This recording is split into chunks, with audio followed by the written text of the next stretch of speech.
Слава Україні! Вітаємо глядачів Львівмедіа. Я з радістю вам представляю гостя студії Юрій Яценко, юрист, громадський діяч, активіст Революції Гідності, позаштатний радник міністра закордонних справ України у 2016-2019 році і політв'язень Російської Федерації. Вітаю.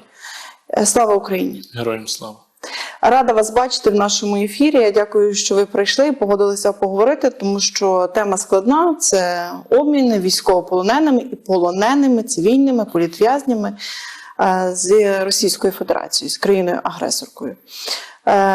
Крайній обмін, який в нас відбувся, завжди хочу сказати крайній, не хочеться вірити, що він останній, так? Тому що Російська Федерація робить все для того, аби обміни не відбулися, але з крайнього обміну 207 наших захисників повернулися додому.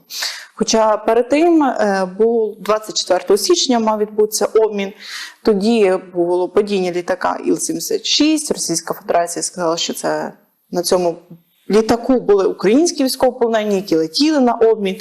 Ну, дуже складна історія насправді, але Російська Федерація не готова повертати рештки тіл, якщо там вони були на цьому літаку. Тоді вони сказали, що жодного обміну не буде більше з Україною, потім все ж таки ми бачимо, що він відбувся.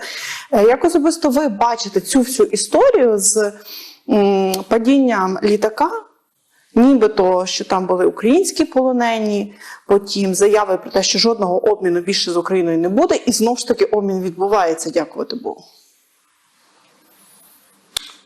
Важкість для мене коментування цієї ситуації полягає в тому, я думаю, як і для вас, Марія, що нас можуть дивитися родичі полонених, особливо родичі полонених, які мають неповну або не завжди вчасну інформацію про те, де перебувають їхні рідні.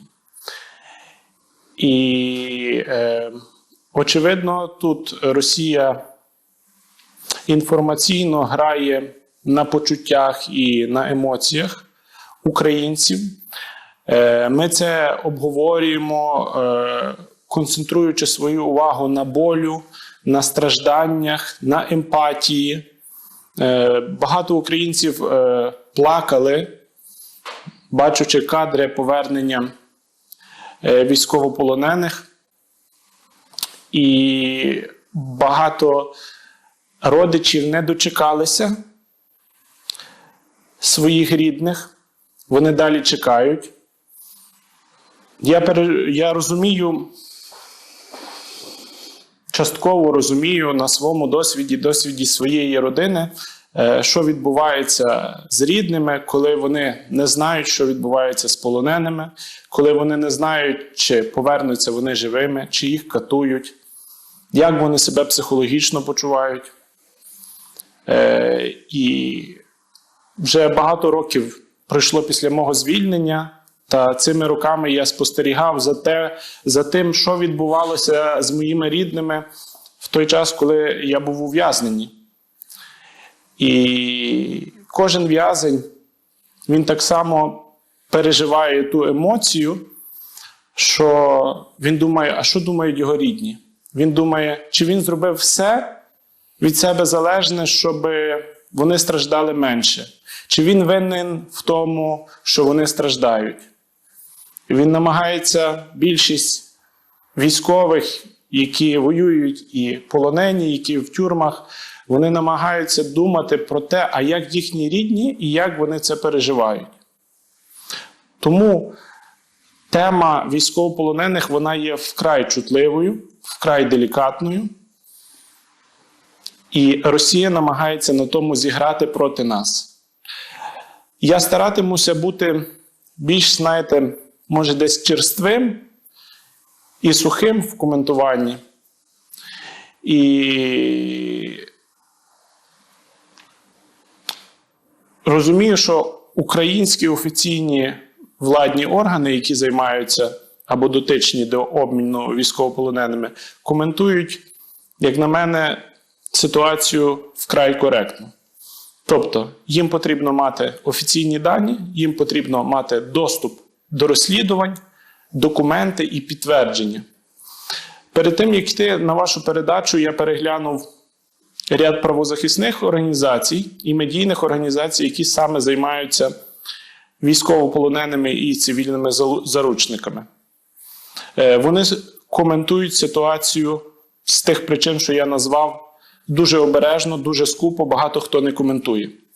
Ми зараз на стадії, коли ми маємо дочекатися більшої інформації, але дуже чітко потрібно для себе розуміти, що Україна захищається в вкрай важких умовах, і Збройні сили України і Генштаб зазначили, що вони вчиняють заходи для антитерористичної загрози і для того, щоб розбивати логістику ворога щодо постачання боєприпасів, особового складу до лінії фронту. Юро, навіть останній обмін ми бачили кадри, напевно, найчерствіша людина зронила сльозу. Але кожен обмін, який відбувається, ми бачимо наших військових змордованих голодом, холодом, які таке враження, що перейшли в прямому значенні концтабір. Чому таке жорстоке ставлення до військових з України? Це ще один елемент залякування, коли вони повернуться додому? Чи це просто така ненависть? Тут я би коментував ситуацію з огляду на те, що нас можуть дивитися військові, які, чи не найбільше, один з найбільших страхів – це потрапляння в полон і в цю невідомість, і родичі військових, і родичі тих, хто в полоні. Ми маємо для себе десь зрозуміти, я з свого досвіду скажу, що перебування в тюрмах є не статичним. Тобто, якщо ми маємо тисячі військовополонених українців, то навіть перебування в тій самій тюрмі, в різних камерах, з різними людьми, воно є досить різне і день на день не припадає. Тобто, в той день, коли умовно мене не катували, то він для мене легший був. Але тут був певний міг бути суб'єктивізм. Навіть коли мене не катували, я міг стресувати, мати депресивні настрої і так далі. І кожен переживає це динамічно, індивідуально. І треба давати собі звіт в тому, що будуть ті українці, які витримають, будуть ті українці, які будуть мати психотравми, будуть ті полонені, які повернуться сильнішими, будуть ті полонені, які повернуться зламаними. Але точно ситуація в них є не безнадійна і варта того, що навіть в умовах безнадійності треба і родинам, і полоненим турбуватися про себе в той спосіб, що так я зможу, і так ми зможемо, і так ми подолаємо цей виклик, який перед нами стоїть, і для цього ми будемо робити конкретні кроки. Ми будемо позитивніше мислити, ми будемо штурмувати владні органи, ми будемо вчиняти певні юридичні дії, процесуальні, документальні дії для повернення наших полонених. І дуже важливо, що ми зі сторони України ще можемо достатньо робити для їхньої реабілітації, соціалізації і юридичного оформлення їхнього перебування, особливо що стосується цивільних заручників після звільнення. Тобто ми вже можемо зі сторони України покращити їхні повернення. А щодо тих, що перебувають безпосередньо в ув'язненні, я думаю, вже на 10-му році війни, то Україна створила інституції, які достатньо фахово займаються з того, що можуть зробити дипломати, омбудсмен, правозахисники для контролю і моніторингу ситуації, наскільки це можливо в цих умовах. Юро, коли ти був в російському полоні, в російському ув'язненні, ти для себе зрозумів, чому вони, вибачали, безпосередньо тебе катували? В мене, по-перше, це для мене було шоком, тому що інформаційно станом на 2014 рік до мого ув'язнення не було відомостей про жодного українського цивільного заручника. І для мене це було дуже незвично. Але потім я собі вже історично аналізуючи, що відбувалося, маючи доступ до дуже великої кількості інформації, займаючись офіційно від Міністерства закордонних справ, я був спеціальним представником з питань звільнення українських політв'язнів, я склав для себе картину, чому так відбувалося, і я цю картину склав в тому числі з тих допитів, які були зі мною з представниками ФСБ. І це була вказівка зверху, директивна. ФСБ часто діє за вказівкою зверху, і їм потрібно було набрати українців для того, щоб створити в інформаційному просторі картинку виправдання агресії щодо України. Тобто, що українці є небезпечними, що серед них є диверсанти, шпигуни і карателі, які їдуть в Росію для того, щоб створити для Росії загрозу. І саме це було умовою зі сторони ФСБ. Вони казали, давай ми будемо платити тобі гроші, а ти виступиш на телебаченні і скажеш, що тебе прислала Україна вести антиросійську діяльність. При тому, що вони чудово знали, що це не так. Бо перед тим мене навіть поліція перевірила, і вони збиралися, тобто поліція мені сказала, жодних порушень ви не вчинили, ми вас перевірили по всіх базах, ми вас плануємо відпускати, але вони передали інформацію ФСБ, і ФСБ вже запустило іншу стратегію. Це їм було потрібно саме для створення картинки всередині своєї держави, для того, щоб обґрунтувати агресію щодо України. І інформаційно їм вже зараз це не надто потрібно, але ми пам'ятаємо про 2014 рік. Але можемо згадати інтерв'ю Пташки, де вони її, захисниця з Азовсталі, яку вони витягували в публічний простір, чи там навіть Тайра, де вони намагалися провернути все одно свою інформаційну пропагандистську роботу, коли вони брали знакових захисників України, які були в полоні, і розкручували свою історію, свою версію подій.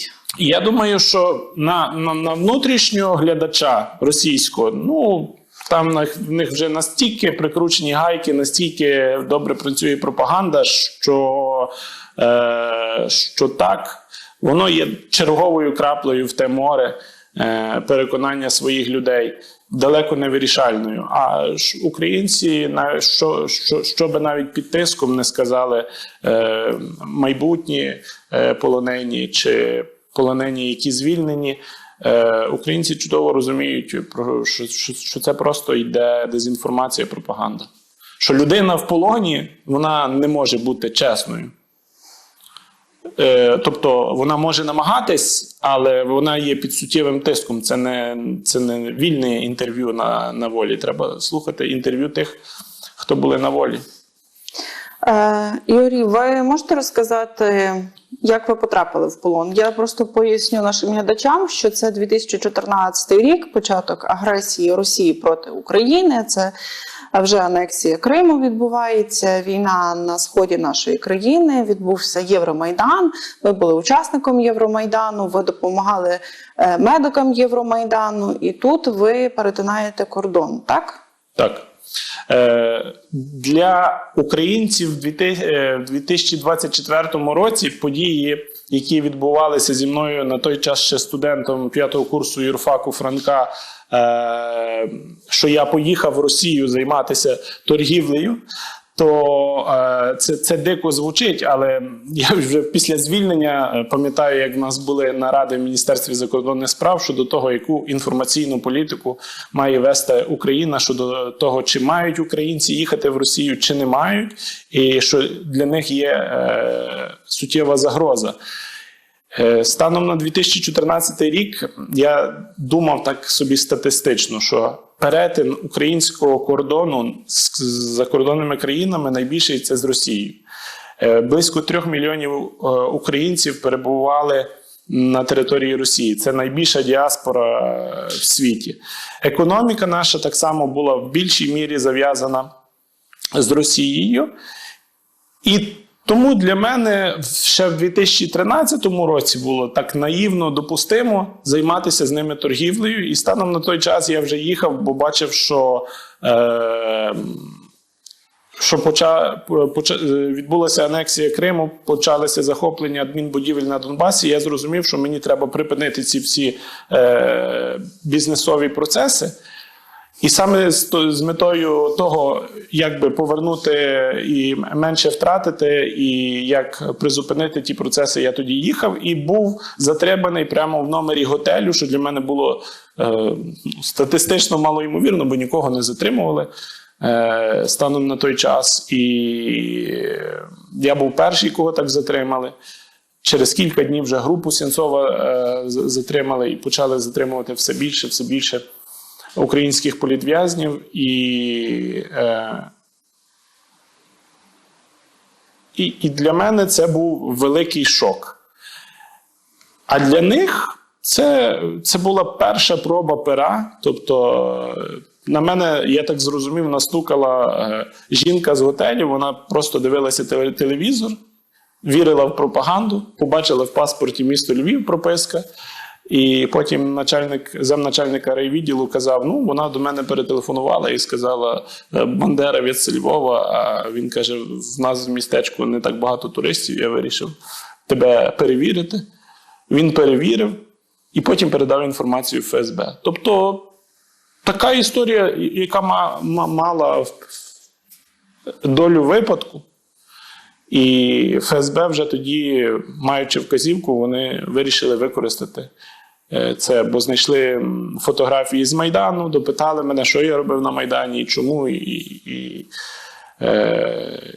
відповіді мої були такі прості, очевидні. Зараз 10-та річниця Майдану, і вони не до кінця могли зрозуміти, як це наші українські студенти просто вирішили відстояти спершу проєвропейський вектор руху України, а потім через те, що були побиті студенти, вийти в їхню підтримку, тому що побиття було незаконним. Я їм просто це так говорив, бо я виріс в вільній країні, і тоді я навіть не розумів, що особливо ФСБшники, тобто, що це інша ментальність. І вони так дивились на мене, як то би зараз казали, на кота небитого, що людина просто говорить і не хвилюється, бо вона розуміє, що все, що вона говорить, є юридично легітимне, і це не може бути використане проти неї. І вони це, в принципі, тобто я так настільки правильно говорив, розуміючи, що всюди йдуть записи, негласні слідчі дії, я міг вільно висловлювати свою думку щодо того, чому я був на Майдані. І я розумів, що це не підпадає під жодну статтю Кримінального кодексу Росії. Але потім вони знайшли інший привід, що попав під статтю Кримінального кодексу. Якщо я не помиляюся, це тоді знайшли вибуховий, десь там було про вибухівку, так? То вже була історія через кілька місяців. Тобто, перше, вони переконували мене співпрацювати, я відмовлявся. Потім казали, що ми тут є всесильними і ми тебе змусимо.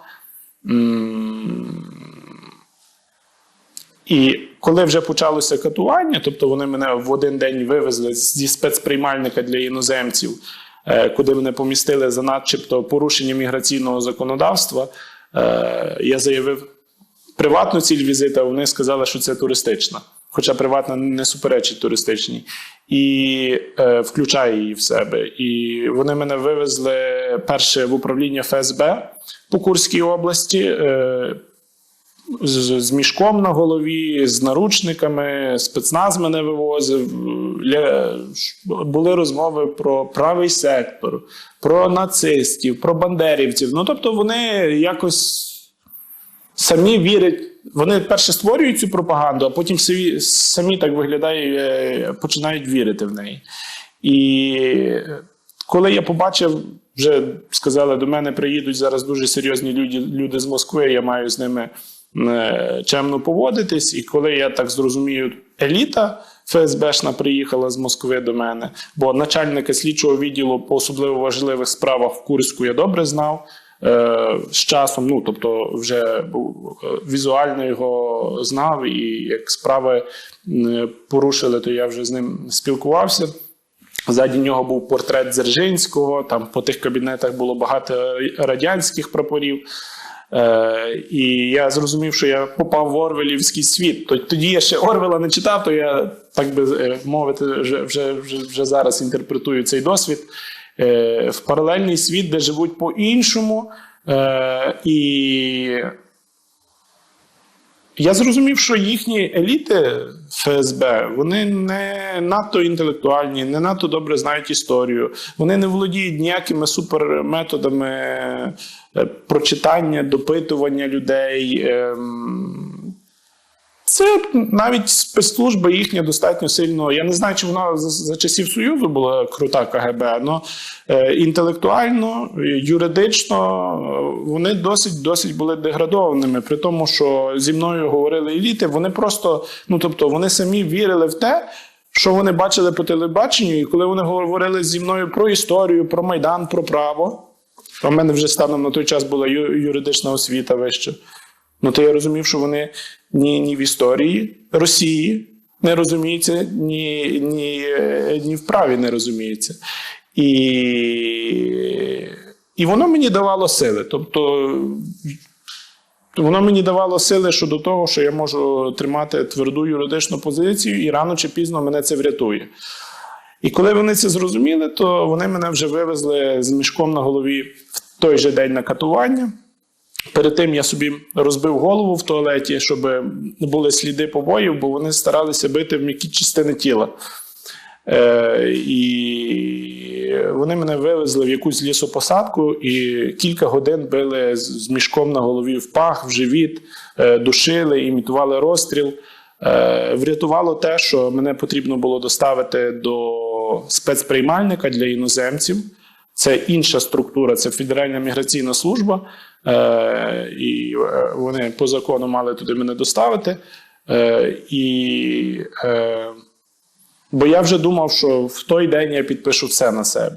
Але просто собі поставив за задачу витримати наступний один удар. Тобто я розумію, що я катування вже там не витримаю, що я вже попав в ситуацію, де все.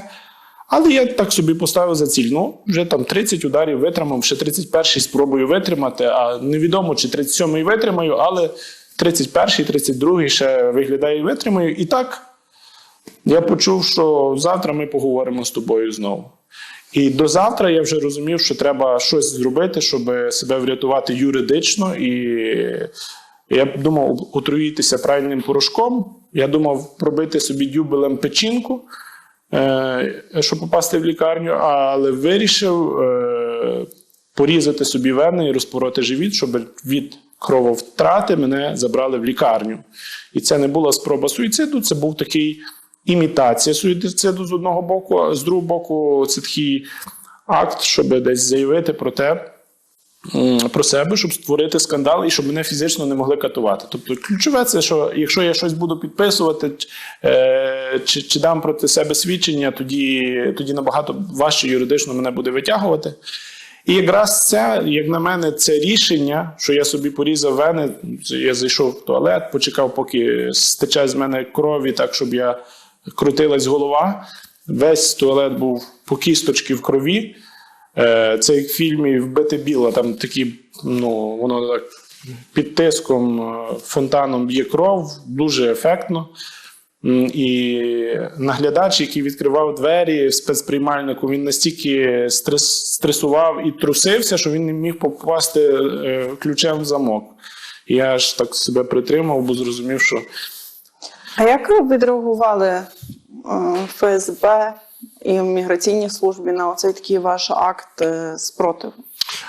В мене завжди кілька планів. А, Б, С. Тобто в тюрмі таких кілька планів було. І план А, що вони мене будуть скручувати. Тому я з собою мав леза бритви ще в швах одягу, в підошві, там, в інших місцях. І наступне, я думав, що я собі поріжу все лице бритвою.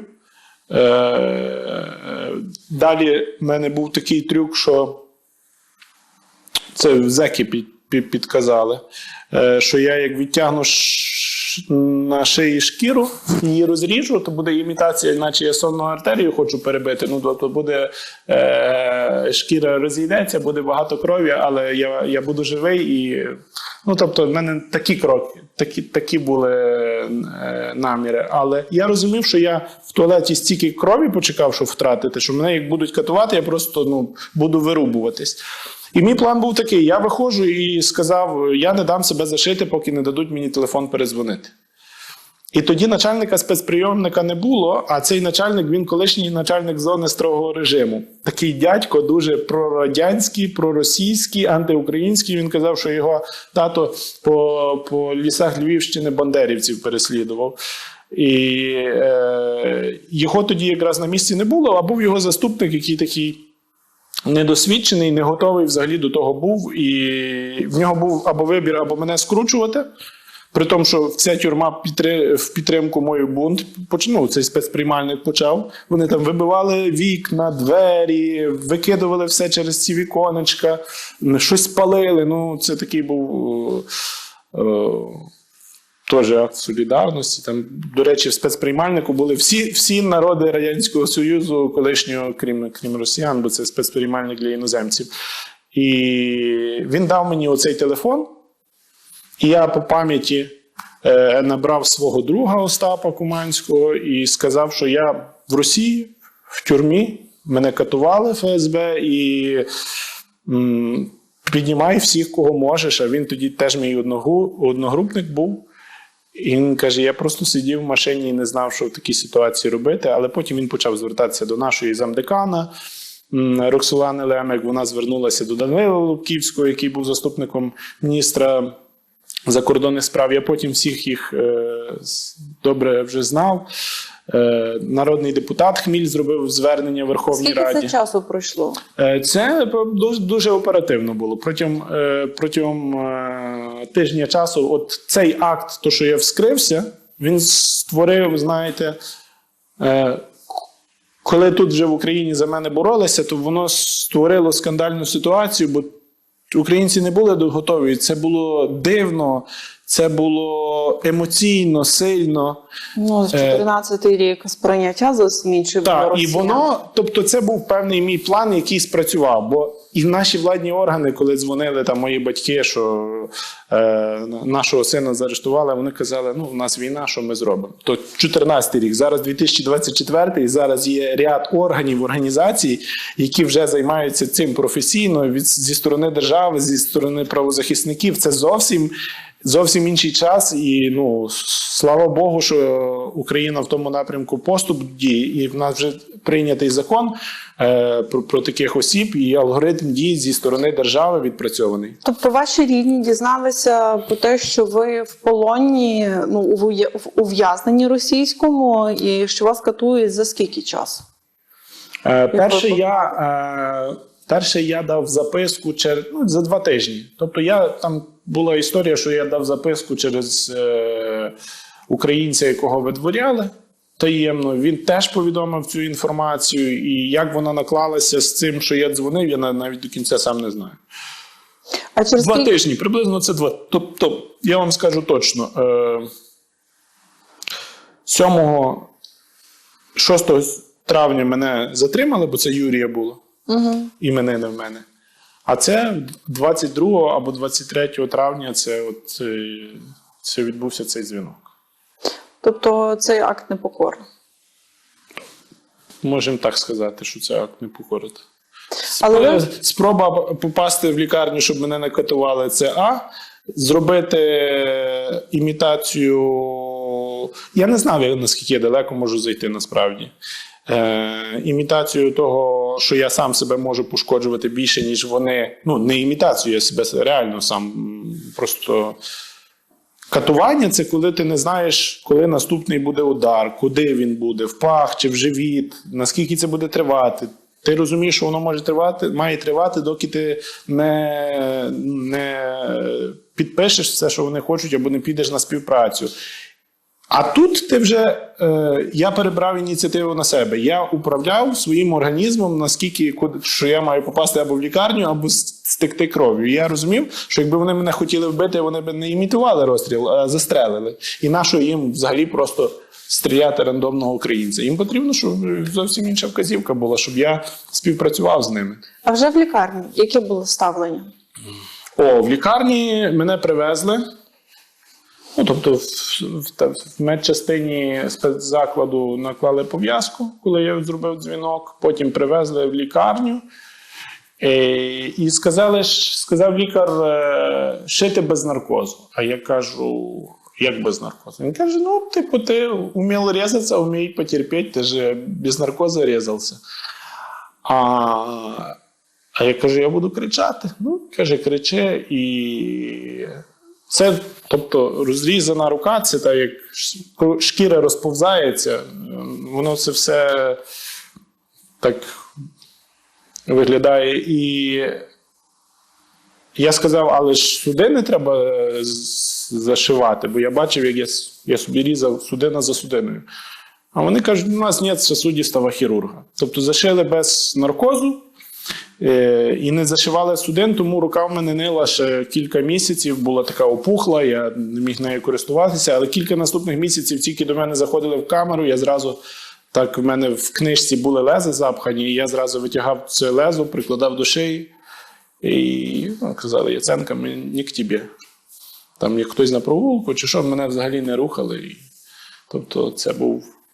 Але ситуація паралельно динамічно розвивалася зі сторони українців, які мене звільняли, там влади, правозахисних спільнот. От Центр громадянських свобод, який в минулому році отримав Нобелівську премію миру, то я їхній був перший кейс, з якого стартувала кампанія звільнення українських політв'язнів, і перший успішний кейс зі звільнення. Тобто це правозахисна організація, яка отримала міжнародне визнання за свою діяльність. Юра, ви згадали про те, що зеки вам частково допомогли, підказали, так, як уникнути катування. Тобто у вас був налагоджений контакт зі зеками? Через як так сталося? Бо зазвичай зеки не дуже добре, принаймні з того, що ми можемо почитати там в публічному просторі, ставляться до політв'язнів. Я чув історію багатьох українців, які були в полоні.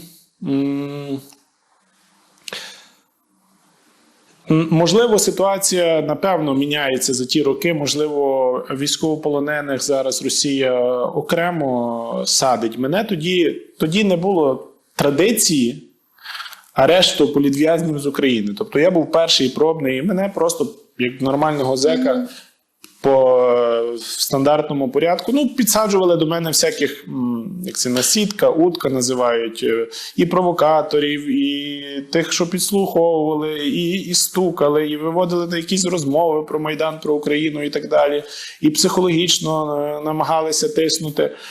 Але через те, що я перших 3 місяці сидів в спецприймальнику, і там мене поважали зеки за те, що і там були зеки не з Росії, яких збиралися або нелегальні іммігранти, або ті, хто відбули покарання в місцях позбавлення волі, і їх мають далі депортувати. І вони розповідали мені, як працює тюремна система. Я як юрист розумів, як працює тюремна система, що там є оперативники, які спеціальну розробку беруть в'язнів і так далі. Тобто я конструктив правоохоронної системи української і пенітенціарної, а російська досить схожа, розумів. І вже за півроку часу, коли я сидів в СІЗО, до мене тільки нова людина в камеру заходила, і я за кілька хвилин розумів, чи він підсаджений до мене, чи це просто зек, якого там тасують по тюрмі. І який стиль розмови в нас буде в майбутньому.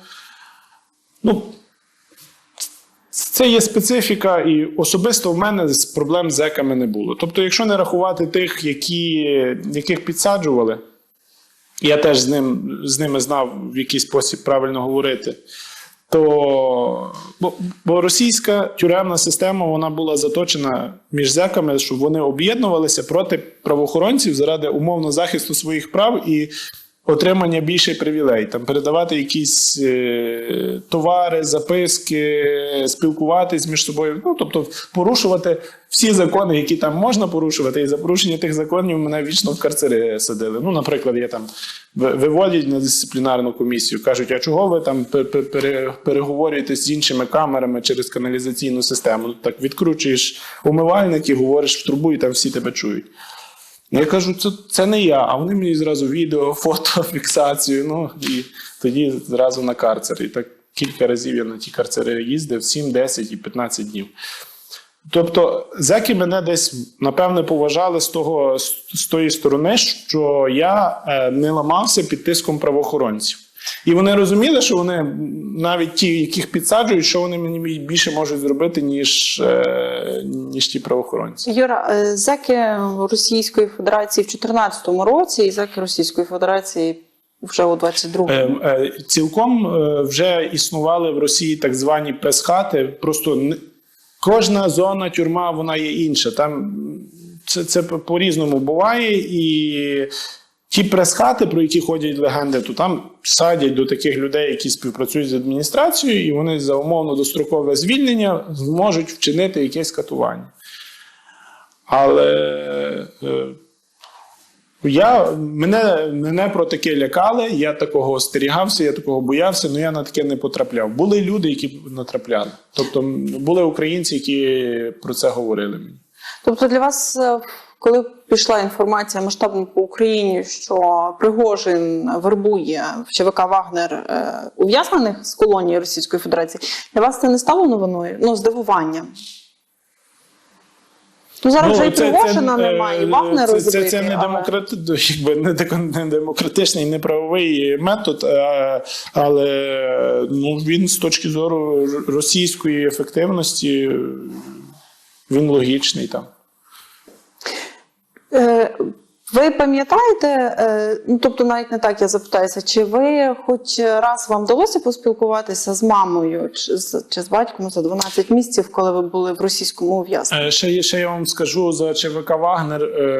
Пам'ятаю, була розмова одних в'язнів, що їм пропонували їхати на Донбас воювати або сидіти, і вони відмовились.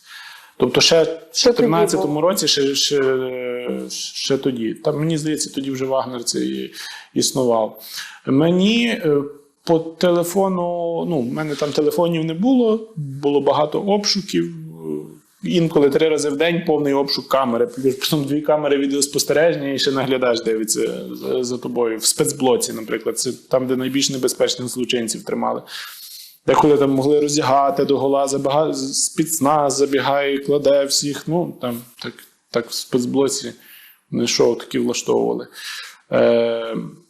Кілька разів до мене приїжджали родичі, і я, так як в фільмах, по телефону на зустрічі з ними говорив через скло. А інша комунікація це була через адвоката, він передавав інформацію. Ну, тобто це раз на місяць ти можеш якусь інформацію мати. Раз на 3 місяці можеш мати зустріч. Передачі деколи мені приходили. Там 30 кг в місяць дозволено. І... Тобто досить ізольований був. Місяць я взагалі в одиночній камері сидів. Але мені цієї інформації достатньо було. Чому я от з тими зеками спілкувався через каналізаційну трубу? Бо ти говориш в трубу і тебе чують всі поверхи. Тобто стояк один, і ти кажеш, я такий, то сиджу, то там-то. А мене там вже всі знали, все СІЗО знало, куди мене не переводило, бо в одного мене ФСБ вело справу. І нічого не могли зі мною зробити, і я став такий популярний там. І всі зеки там, вони там за крадіжку, за розбій, за вбивство сидять. А тут контррозвідка ФСБ проти українця веде справу. І їм всім цікаво, і ти розказуєш, і вони всім розказують. І я створював собі такий соціальний капітал, можна сказати, в тюрмі. Ще в мене було довге волосся і довга борода, що там заборонено. Тобто мене візуально пізнавали завжди на коридорах, казали: Юра, привіт. Коли наші зараз вже 22-й, 23-й, вже на початку 24-го року військовополонені повертаються додому, вони говорять про те, що вони, напевно, окрім катувань, ще важливо те, що тяжко пережити брак інформації. Інформація, яку ти отримуєш, це з рук тих, які тебе утримують. Так? Вибачте за тавтологію, і те, що України нема, Україна впала, вже в твоєму Хмельницькому росіяни, чи вже наш триколор, все немає, всі про тебе забули. І це дуже тяжко. Відчуття десь, що ти лишаєшся сам на сам в чужій країні з ворогом, від якого залежить твоє життя, і ти абсолютно нічого не можеш до кінця зробити, щоб себе захистити. Я розумію, що у вас були інші ситуації. Абсолютно схоже. Все те саме мені говорили постійно. Тобто це такий метод давно працював. Так. Але ви мали можливість комунікувати з зеками, ув'язненими, які десь мали, напевно, більший доступ до інформації, і десь так відфільтровувалося. Думаю, наші полонені і політв'язні теж мають таку можливість.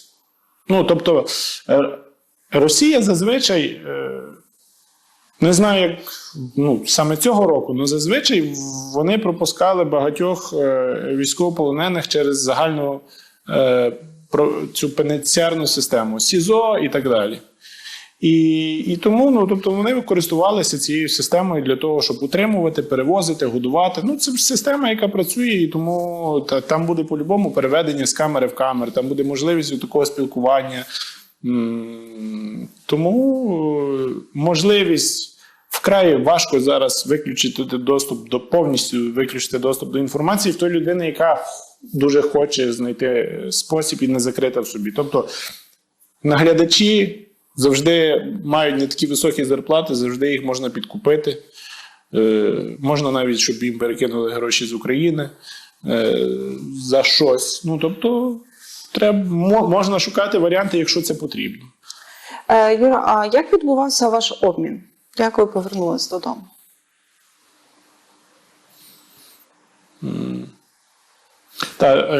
Щодо обміну, це було... Значить, мій адвокат ходив, мене не обмінювали. Мій адвокат, російський адвокат, бо у українців може бути тільки російський адвокат.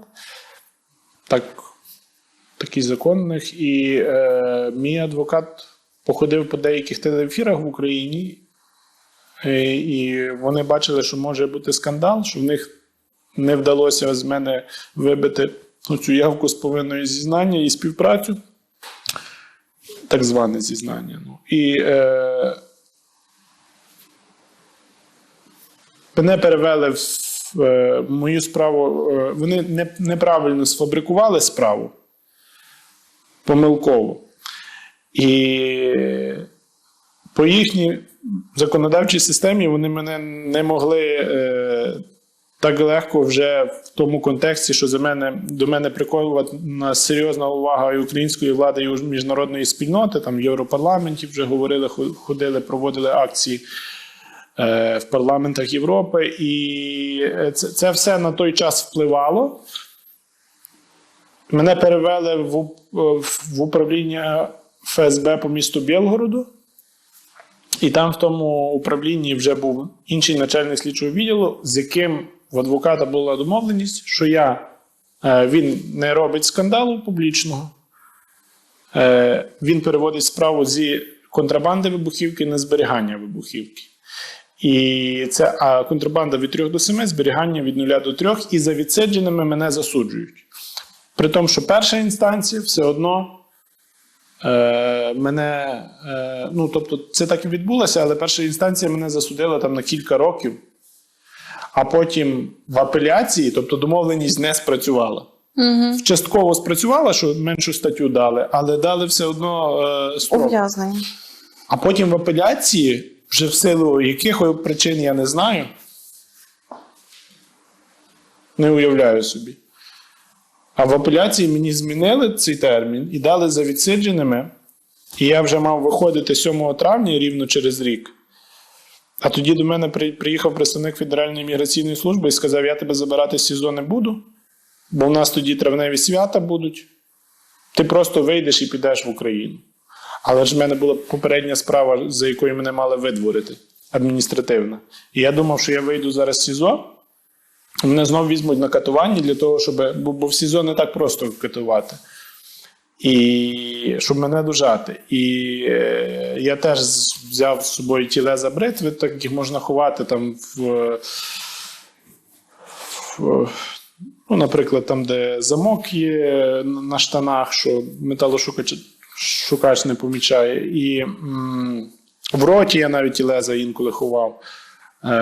Я думав, я вийду з СІЗО зараз і приставлю собі лезо до шиї, якщо хтось до мене буде підходити. А якщо ніхто не буде підходити, то просто буду просити перехожих, щоб перетелефонували і хтось з мене з адвокатів забрав.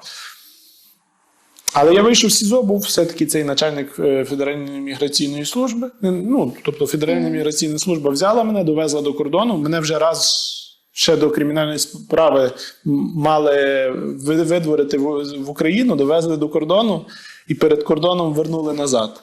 Тобто 8 місяців до звільнення така була ситуація. І я переживав, щоб знову такого не було. Довезли до кордону, і я вже перейшов український кордон. Там наші прикордонники стояли з маками, і я дав свій паспорт. І тут прикордонник так каже: людина, яку ми чекали, прибула. Вітаю вас, Юрій Сергійович, на українській землі. І мене зразу начальник прикордонників зустрів, правозахисники зустріли, і тоді я вже такий весь день в тумані був, бо я не звик до простору, це був травень, зелена трава, небо, я неба не бачив місяцями. І простору великого не бачив місяцями. Я був дуже в такому тумані, потім кайфував від звичайної їжі, кока-коли і смаженої картоплі ще довгий час. А які були перші емоції, коли ви побачили, що ви йдете до пункту пропуску на кордоні, що ви перетинаєте? Я хотів побігти, щоб мене в разі чого не вернули. Тобто, коли вже є нейтральна смуга, певна, між двома кордонами, то я думаю, можете побігти по тій нейтральній смузі. Але я так оглянувся, ніхто за мною не йде, і йшов так досить впевнено. І оскільки мене вже раз видворяли і не видворили, довезли до кордону і вернули назад, психологічно це досить важко було. Тобто в мене вже тоді було відчуття перемоги вже за 3 місяці після ув'язнення, як мене вивозили. І тут мене вертають назад. Бо прикордонники, Федеральна міграційна служба видворяла, а прикордонники під ФСБ вони не пустили. І в той день порушили кримінальну справу. І я вже з відчуттям перемоги повернувся назад знову в таку умовно в продовження цієї історії. І тому в мене вже був такий тригерний момент, що я готовий був, що мене все-таки не випустять. Але коли мені сказали, що людина, яку ми чекали, прибула, я вже заспокоївся. Я збирався сидіти 10-15 років навіть до довічного. Тобто реальність така була, що треба було зрозуміти, що скоріш за все відбудеться так, як мені погрожували ФСБшники. І тому був напружений досить. Зустріч з рідними після ув'язнення. Це було де? Це було в Києві? Ні, мене в Харкові зустріли там волонтери. Я в них помився, і вони посадили мене на потяг. Мені в потязі було комфортніше, ніж на вулиці, тому що я привик до замкнутих просторів. В потязі ще міг їхати довго.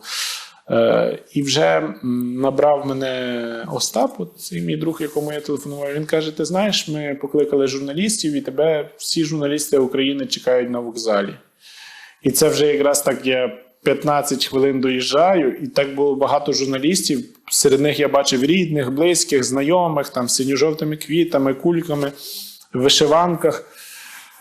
І я розумів, що може то мені через інші двері вийти, бо я не готовий аж до надто такої уваги був. Але, і мені ФСБшники погрожували стосовно того, щоб я нічого про це не розповідав. Я казав, я випускник юрфаку, вже маю зараз захиститися. І якщо хтось дізнається, що я був судимий в Росії, мене не візьмуть на роботу. Тому це не в моїх інтересах щось розказувати. І я виходжу, все швидко бо вони сказали, ми тебе знайдемо. Я швидко розповідаю це все, і з того часу почалася моя громадська діяльність. Але тут я би хотів звернути особливу увагу.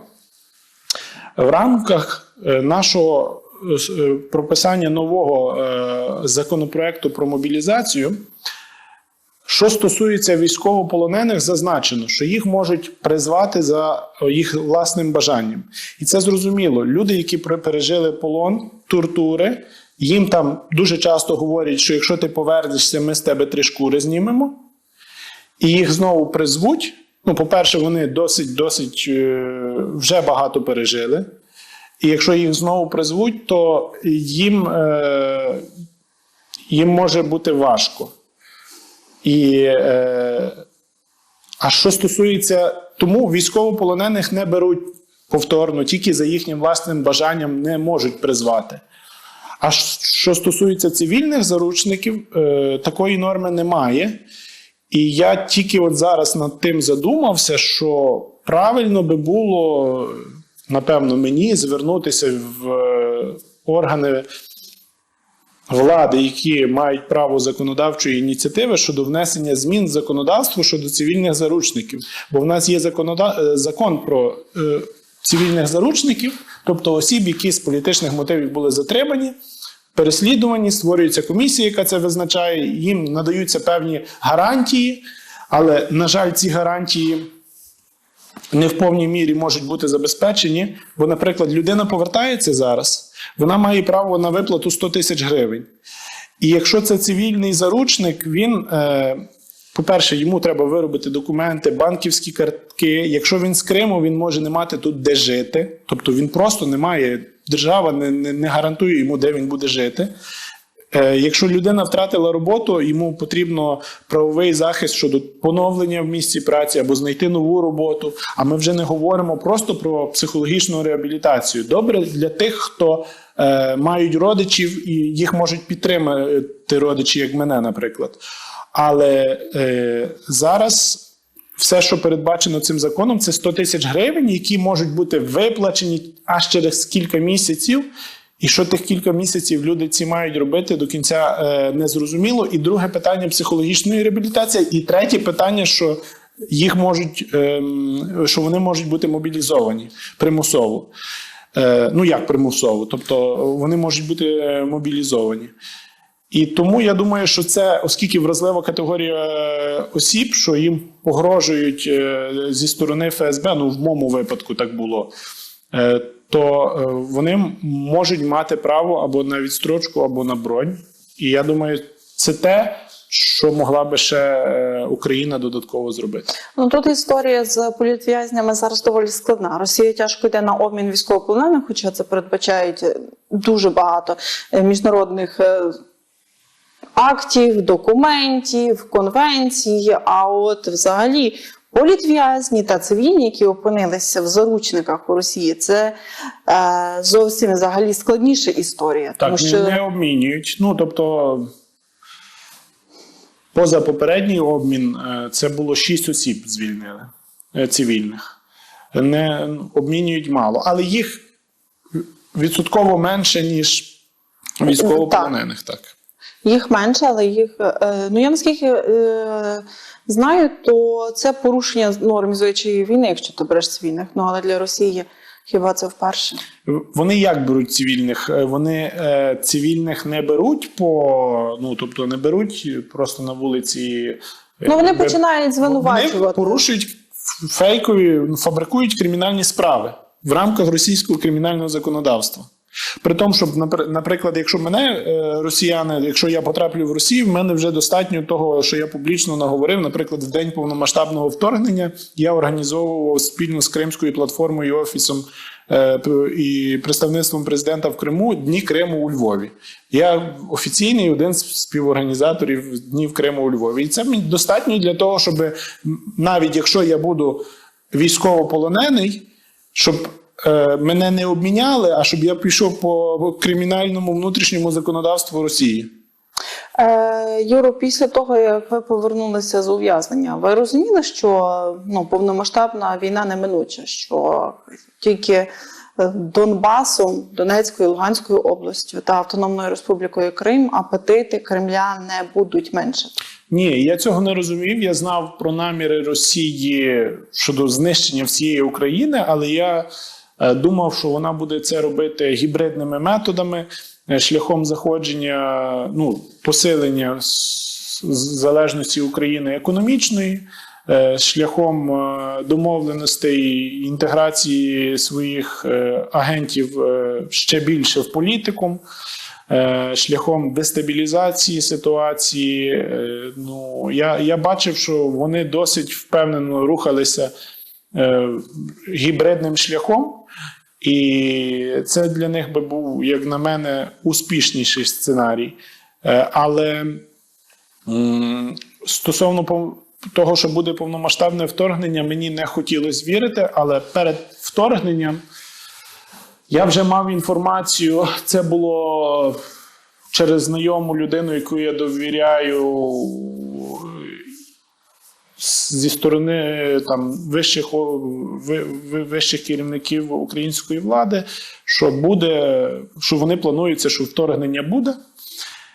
І оскільки розвідка США говорила, президент США говорив, вони завжди відповідають за свої слова. І я розумів, що я більше тішу себе ілюзіями, і якраз за кілька днів до повномасштабного вторгнення я вже апелював щодо даних представника США в ООН, що він говорив про те, які будуть катування, які будуть розстріли, що вже є списки, як буде Росія заходити. Я вже говорив в ефірі про те, що нам треба розуміти, що повномасштабне вторгнення може бути. Юро, а ви згадали про вашого російського... Тобто сам не вірив, сам не хотів вірити, але я розумів, що краще публічно це говорити. Юро, ви згадали про вашого російського адвоката, який вас представляв ваші інтереси, коли ви були ув'язнені. А 24 лютого 2022 року у вас був з ним зв'язок? Він дзвонив до вас після вторгнення Росії? В мене з ним зв'язку останніх кілька років не було.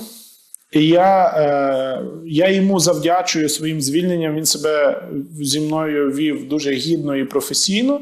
І він казав, здебільшого адвокат з кримінальних справ, він захищає справжніх злочинців. А тут я реалізовую свою місію захисту невинно переслідуваної людини. Він сам колишній ФСБшник.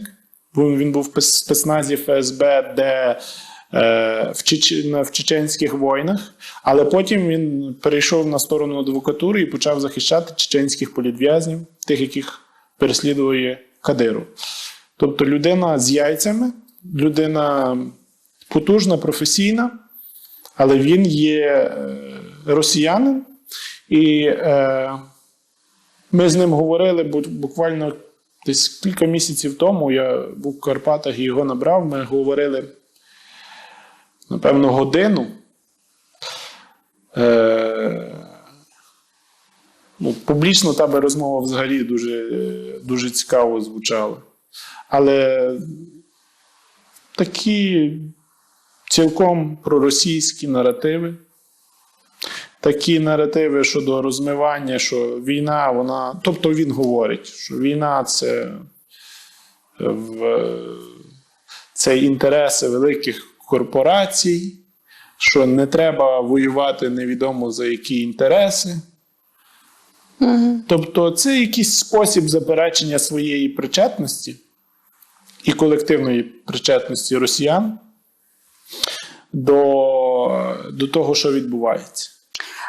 Ви вже навіть вказали, що росіяни, безпосередньо представники ФСБ, з якими ви спілкувалися, як виявилося, малоосвічені люди. Але я чула один з ваших публічних виступів, якщо я не пригадую, якщо не помиляюся, це було до Дня Незалежності України, і ви тоді сказали, насправді це дуже дивно, тому що росіяни дуже добре знають, коли ми святкуємо День Незалежності України, а звичайного українця запитає, коли День Росії, та ми і в помині не знаємо, коли цей День Росії.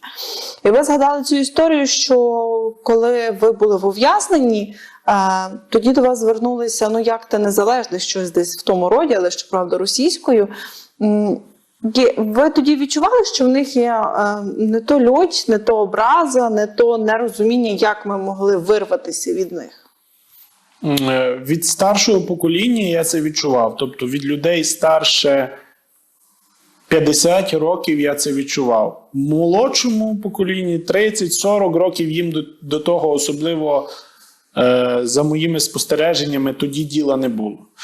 Але включилося добре телебачення, включилося їхня освіта, базована на радянському минулому, і його оспівуванні. І я зараз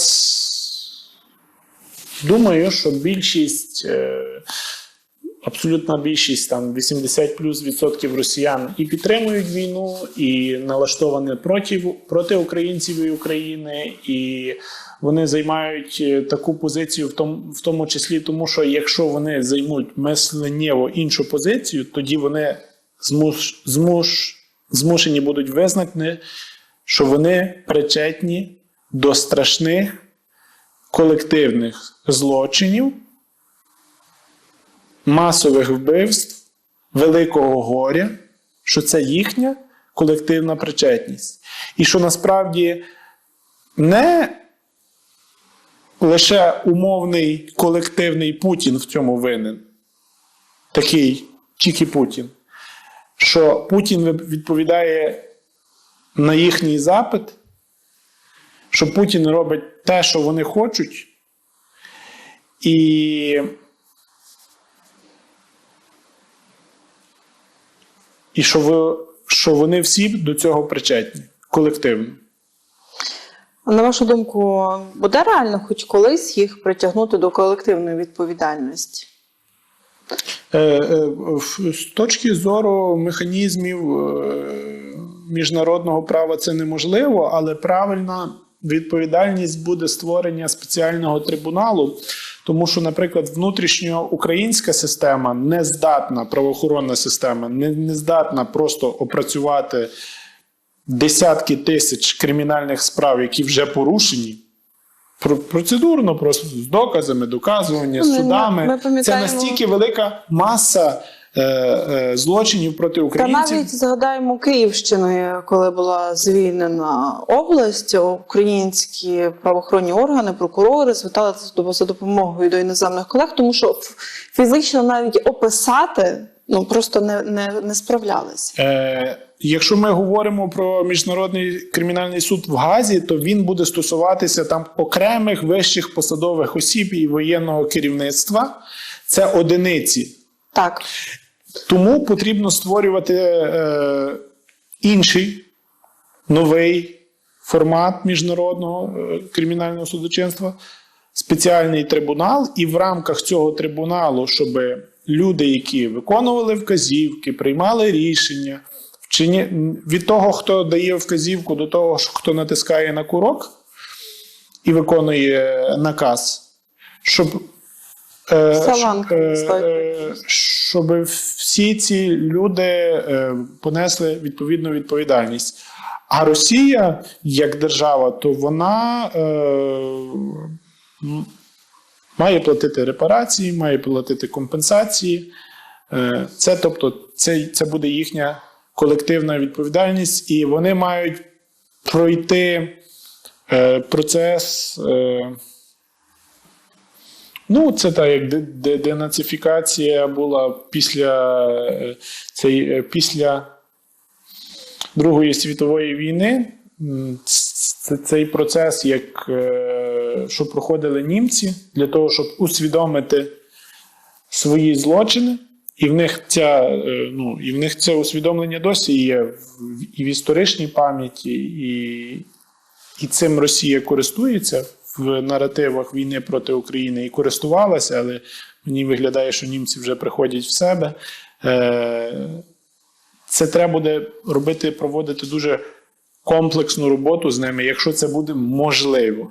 А як буде неможливо, то просто послабити до такої міри, щоб вони просто не могли створювати військової агресії для України і для країн Європи. Пане Юрію, я вам дякую за те, що ви прийшли до нас, що ми мали доволі відверту і, вибачте, але для вас болючу особисто цю розмову. І Я сподіваюся, що кожен, хто чекає своїх з полону чи з ув'язнення, обов'язково дочекається живими і неушкодженими. Я нагадаю, Юрій Яценко, юрист, громадський діяч, позаштатний радник міністра закордонних справ України у 16-19 роках, політв'язень Російської Федерації. Був сьогодні в ефірі Львів Медіа. Пане Юрію, я вам дякую. Дякую вам, Андрій.